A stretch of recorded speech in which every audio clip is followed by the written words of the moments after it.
हरिपुर की union council Rehana के VC छजियां के साबिक उम्मीदवार बराए जनरल कौंसलर साजिद रहमान की बेलोस खिदमत का मुजाहरा। गांव सरल में 2 मसाजिद, स्कूल और 350 से जायद घरानों के लिए पानी मुहैया कर दिया। रोटरी बोर के जरिए पानी मुहैया किया जाएगा। फिल वक्त मास्टर मोहम्मद रफीक अवान मोटर चलाने की जिम्मेदारी अदा करेंगे। बाद अज़ां साजिद महमूद और उनके दोस्त अहबाब मिलकर सोलर पैनल लगाएंगे। मोहल्ला बाग रकड़ा से सरल तक 12,500 फीट पाइप लाइन बिछाई जा रही है। पानी के इस बोर के लिए जमीन मास्टर रफीक अवान ने हदिया की है, जबकि टैंकी के लिए जमीन बाज खवातीन ने फी सबीलिल्लाह लिख कर दे दी है। 1 मिलियन के करीब इस प्रोजेक्ट पर अखराजात आए हैं। अहले इलाका की जानिब से साजिद रहमान और उनके सऊदीया में मुकीम भाई और दीगर तावन करने वालों का खुसूसी शुक्रिया अदा किया है। सरल के इलाका मकीनों ने इस काविश को ताज़ा हवा का झोंका करार देते हुए उम्मीद जाहिर की है कि छजियां समेत दीगर इलाकों के लोग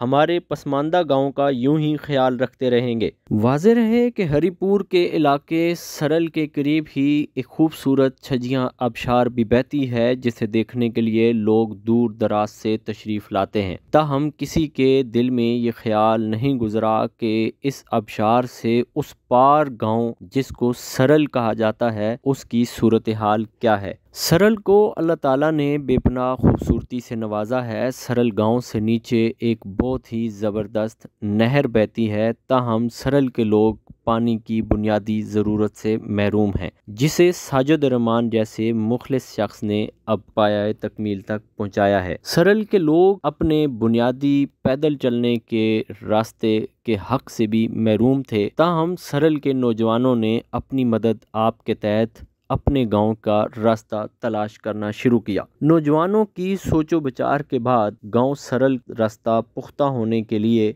उम्मीद पैदा हुई। अब गांव सरल के लोग गांव-गांव, करिया-करिया, गली-गली, नगर-नगर घूमते हैं और चंदा करते हैं और इस वक्त सख्त चट्टानों से नबरद आजमा है। एक न एक दिन सरल गांव को ये रास्ता मुयस्सर आ ही जाएगा। ताहम इसमें ज़रूरत इस अमर की है कि आस पास अड़ोस पड़ोस के गांव और दीगर भी जितने स्याह आते हैं उनकी तवज्जो इस जानब मबजूल कराई जाए कि वो गांव सरल के लिए भी दिल खोल कर अतियात दें, ताकि गांव सरल के लोगों को बुनियादी ज़रूरियात मुहैया की जा सकें। रिपोर्ट मलक वकार अहमद।